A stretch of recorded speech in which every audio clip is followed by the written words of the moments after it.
Não estou propondo nenhuma tortura, por mais que alguns até mereçam. Mas... Vai falar sobre isso a partir de agora com o Radar. Já estou sentada num novo cenário, porque faremos entrevista ao vivo a partir de agora. Eu recebo hoje no Radar o pré-candidato à presidência da República pelo Partido Missão, Renan Santos, que é também fundador e coordenador do Movimento Brasil Livre, presidente do partido. Presidente, pré-candidato, seja muito bem-vindo aqui aos estúdios do SBT News em São Paulo. Muito obrigado, uma honra estar aqui presente, um fã aqui do canal. Então, enfim, vai ser um prazer trocar ideia com vocês. Obrigada por ter vindo até aqui, pré-candidato. Queria conversar um pouquinho sobre o cenário que espera o senhor para as eleições agora de 2026. O senhor é considerado um outsider, alguém fora do meio político, e se coloca contra essa polarização que a gente vem acompanhando com os números nas pesquisas entre o presidente Lula e Flávio Bolsonaro. Assim como temos também outros candidatos à direita. O que te separa desses outros candidatos para além de Lula e Flávio Bolsonaro? Bom, primeiro de tudo, a minha história.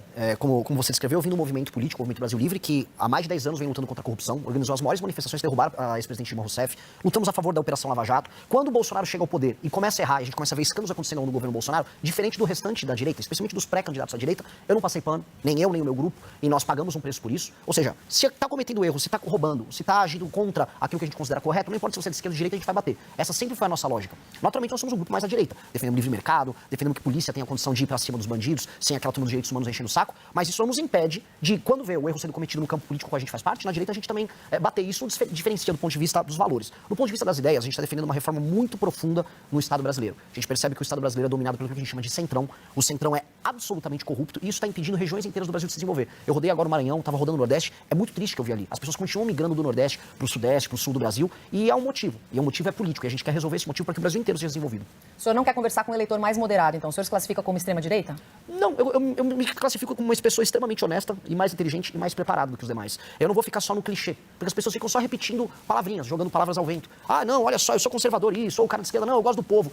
Gosta de qual povo? O que é eu gostar do povo do Lula? Quando você vai pro Maranhão, onde o Lula é muito bem votado, onde supostamente ele liga para aquelas pessoas, eu vi gente andando em cima de esgoto, dividindo comida com urubu.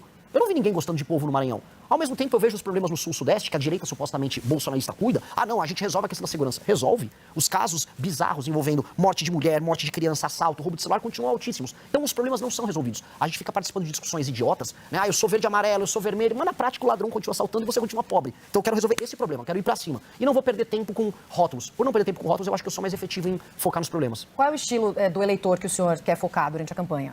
Olha, eu não recuso voto, então eu não estou, vamos dizer, buscando o eleitor A, B ou C. Eu estou falando aquilo que é verdadeiro.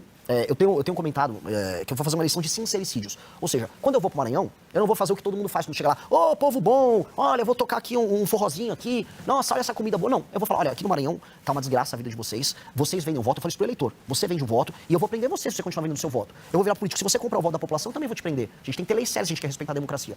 Em tese, nos manuais políticos, o que eu tô fazendo é perder voto. Mas o que eu vi foi outra coisa. Eu falei a verdade pro eleitor, eu tratei o eleitor de uma maneira madura, tratei ele como adulto, e o eleitor respondeu de maneira positiva. Falou, não, Renan, você tem um ponto, você tá certo. Tanto que nos lugares onde eu cometo esses sincericídios, ou seja, onde eu falo verdades que, em tese, não se fala pro eleitor, as pessoas estão reagindo bem. Então eu rodo o Maranhão, assim como eu vou rodar agora Santa Catarina, eu vou rodar todos os lugares do Brasil falando dos problemas locais, inclusive dos problemas do eleitor. Porque o eleitor não é perfeito, né? A voz do povo não é a voz de Deus. No sentido de que o eleitor também erra, o eleitor também acredita em mentira, o eleitor cai em truque, e a gente precisa alertar o eleitor também pro próprio erro que ele comete. Mas o eleitor mais conservador, que pode ter o voto, né, no senhor, ele está preparado para algumas conversas, o senhor falou em sincericídios, né, algumas falas mais sinceras. O senhor recentemente, respondendo a um vazamento de mensagens da imprensa, falou sobre o uso, por exemplo, de cogumelos alucinógenos. O eleitor, por mais que tem estudo, tem a comprovação científica já no nosso país, o eleitor mais conservador, ele está pronto para esse tipo de conversa? Eu não sei se ele está pronto, porque eu não vou fazer mentir para ele.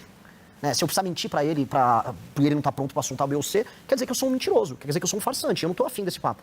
Como eu te disse, eu quero uma eleição em que as pessoas serão tratadas como pessoas, como adultos. Se eu for tratar como criança, eu vou inventar, não, na verdade, vazou uma conversa, mas era uma IA. Não, olha só, assim, uma vez eu tomei uma microdosagem para me ajudar a trabalhar mais. Muita gente no mercado financeiro, muita gente no Vale do Silício, o Elon Musk já fez a mesma coisa, e eu acho que eu fiquei mais produtivo com isso, inclusive gostaria de ver isso no SUS, tanto a psilocibina quanto o canabidiol do SUS. Não acho problema nenhum em tratar de sistemas. Eu não vou colocar o eleitor como um idiota. Mesmo que alguns não estejam prontos, mas é da vida, né? Não se agrada a todo mundo. Candidato, vou colocar a nossa equipe aqui para fazer perguntas ao senhor também. Em Brasília, primeiro, o nosso Eduardo Gayer chega na conversa. Fala, Gayer. Oi, pré-candidato, bom dia, boa tarde já agora, obrigado pela entrevista. Queria ouvir um pouco o senhor a respeito de propostas. O senhor tem algumas propostas bastante ousadas, podemos dizer assim, como extinção de municípios, inclusive o senhor já chegou a falar sobre extinção do estado do Rio de Janeiro para formar ali uma cidade-estado. O senhor vai poder também me explicar um pouco melhor o que seria isso, mas muitas dessas propostas ou exigem mudanças na Constituição, o que por si só já precisa ter uma base no Congresso para aprovar. PEC é algo que demanda 3/5 de votos na Câmara e no Senado em 2 turnos. O senhor é um partido que ainda está começando, então teria de formar uma base, queria entender como seria isso. E a questão de extinção do estado do Rio de Janeiro, tem gente dizendo que nem na Constituição dá para fazer, porque seria ferir cláusula pétrea, que é o atual modelo federativo. Então o senhor teria a proposta talvez de uma nova constituinte? Como seria isso? Suas propostas, elas são factíveis de verdade no Brasil? Tudo bom, Gaia? Excelentes perguntas, né? Sobre os municípios e depois sobre o Rio de Janeiro. Sobre os municípios, o que eu proponho é a fusão de municípios. Isso é permanentemente plausível, não é cláusula pétrea da Constituição, você vai ter que alterar via PEC. Alterar via PEC, se eu precisar fazer uma reforma fiscal que todos os pré-candidatos a presidente vão precisar fazer, será via PEC. Se eu precisar endereçar boa parte das questões que envolvem alterações das leis penais, leis de processo penal, algumas delas terão que ser via PEC também. A real é que, infelizmente, a nossa Constituição, como ela abarca tudo, ela faz o que você tenha que fazer PECs, como você mesmo citou, para tudo. E o próximo presidente da República terá que fazer isso. Eu, assim, o farei. E eu acho que nós precisamos fazer um governo muito reformista, que altere a dinâmica. E por que eu quero fundir municípios de maneira clara? A maior parte dos municípios brasileiros não se sustenta e são muito mal administrados. Município pequeno, que é mal administrado, tem baixos indicadores, números de desenvolvimento humano, números de saúde, saneamento básico, educação, tem que se juntar com outros municípios e ter um prefeito só e 9 vereadores. Eu vou demitir um monte de prefeito, um monte de vereadores do Brasil, que é basicamente um bando de parasita. Isso precisa ser feito. Sobre a questão do Rio de Janeiro, que também é importante, não é extinguir o Estado. É algo que é previsto na Constituição, que é criar um outro Estado, que seria o Estado da Guanabara, que já existia antes. Que seria, vamos dizer, uma autonomia, uma cidade com um status diferente, que seria um status de Estado. Como já existe, por exemplo, Buenos Aires, ele tem status de autonomia na Argentina, Xangai, Pequim, Hong Kong, que tem status de autonomia na China, quer tratar o Rio de Janeiro, que ele já é visto internacionalmente como porta de entrada do Brasil para o mundo, com esse status, que o orçamento do Rio de Janeiro seja focado em tratar dos seus problemas de segurança de maneira clara, do município, né, desse município autônomo, como ele se tornaria, que ele possa focar em ser um polo de tecnologia, um polo de turismo, um polo de entretenimento, como é, por exemplo, Dubai, um espaço de negócios. Acho que o Rio tem esse potencial, infelizmente, não é atingido. A gente está vendo, inclusive, o Estado do Rio de Janeiro hoje decidindo quem vai assumir a Alerj para depois assumir o governo, ou seja, nunca termina nenhum governo, é um dos lugares, infelizmente, mais corruptos do Brasil. E sobre a viabilidade disso? Se eu saí de um partido político que foi realmente montado agora, em novembro, aparecido com 1% nas pesquisas. Algumas pesquisas já me dão com 5%, 6%, outras até 7%, variando de instituto para instituto. Se eu chegar até o final das eleições com 50% mais um dos votos, significa que eu movi a sociedade brasileira ao redor dessas propostas. E se eu conseguir fazer isso, não só o meu partido vai ter uma base, mas outros políticos eleitos por outros partidos também vão ser eleitos com uma plataforma similar. E aí é uma questão minha de ter a habilidade de saber montar uma composição majoritária na Câmara e no Senado. Pré-candidato, agora a Vitória Bel, nossa analista em Brasília, também tem perguntas para o senhor. Pré-candidato, como o senhor mesmo disse, vocês estão tentando também fazer o partido crescer, até para tentar não entrar na cláusula de barreira. O senhor acredita que com a candidatura do senhor será possível um crescimento de quanto do partido? Quantos deputados, por exemplo, vocês conseguiriam eleger já nessas eleições de outubro? Obrigado pela pergunta novamente. Eu não faço muito essa conta, a gente também não montou, porque se eu ficasse preso nessa conta, eu estaria fazendo o que todos os partidos fazem. O que é? Os partidos entregam seus diretórios estaduais para algum político do centro que tem dinheiro, ele fica com o diretório, autônomo, faz os negócios que ele quer ali e, em troca, ele nos dá um deputado federal para ajudar a passar com as barreiras. A gente não vai fazer isso, a gente não vai negociar nossos diretórios e o nosso plano é eleger pessoas dentro da nossa plataforma. A gente tem um livro, chama Livro Amarelo, que é um conjunto de propostas que nós temos para resolver os problemas do Brasil, que é daí onde surgem as propostas que o Gaia perguntou antes. E com base nisso, nós temos que construir essas propostas nos seus estados e ser eleitoralmente efetivo. Saiu uma pesquisa Atlas que mostra que o nosso partido é o quarto partido, com apenas 5 meses de idade, mais bem avaliado do Brasil. A gente já tem 5% da aprovação do eleitorado. Se isso se confirmar nas urnas, sem muito esforço a gente passa a cláusula de barreira.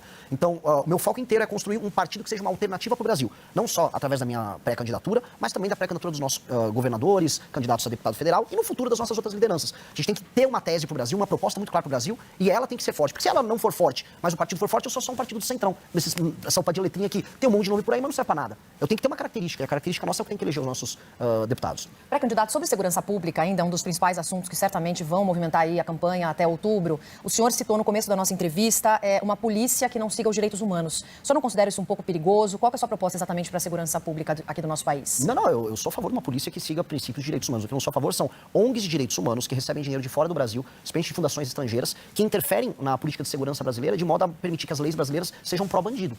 Eu não acho que faça sentido a gente tenha, por exemplo, uma progressão de pena como a gente tem no Brasil, em que uma pessoa que comete crimes de maneira regular possa não cumprir a pena inteira dela. E aí quando você vai discutir isso no debate público, vê uma ONG de direitos humanos e fala, não, mas isso está fazendo com que as cadeias fiquem superlotadas. Ora, que a gente construa mais cadeias, mas não que a gente solte um bandido que, sei lá, tem que pegar um caso agora de um homem que violentou sexualmente uma senhora de idade, antes tinha que violentar sexualmente a própria mãe. Esse homem não tinha que ter o instituto da progressão de pena. Ele tinha que estar preso, do ponto de vista humano, pro resto da vida dele. Então, quando a gente discute sobre esses termos, são termos que não beneficiam a população brasileira e que na prática violam os direitos fundamentais do brasileiro. Por exemplo, o direito de ir e vir no Brasil. Uma mulher na rua tem direito de ir e vir? Ela tem a liberdade dela garantida? Ela tem medo de andar na rua. Então, ela tem um direito humano violado. Então, quando a gente não garante a segurança, quando o Estado não cumpre o seu papel, direitos humanos das vítimas são violados. Então, o meu ponto, assim, eu sou um grande defensor dos direitos humanos. E mesmo o preso, eu não quero mandar um preso para uma cadeia superlotada. Eu não quero mandar um preso para ser torturado na cadeia. Eu quero que ele fique em uma cadeia, preso, cumprindo uma pena. Uma cadeia digna, dando uma comida simples, que ele faça um trabalho ali dentro e pronto. Não tô propondo nenhuma tortura. Por mais que alguns até mereçam, mas eu não tô propondo isso, não. Pré-candidato, muito obrigada por vir aqui até o SBT News, nossos estúdios no Radar. Muito obrigada pela entrevista. Bom trabalho, boa campanha para o senhor. Muito obrigado, eu que te agradeço. Valeu pela oportunidade e um abraço a todos que nos assistiram. Meus caros amigos, presteis atenção a este anúncio de suma importância.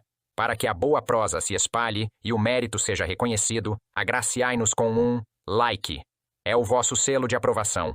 E para que não percais os próximos episódios desta saga, inscreveis-vos neste canal e ativai o sininho, para que nenhuma novidade vos escape. E por obséquio, compartilhe este canal aos seus pares.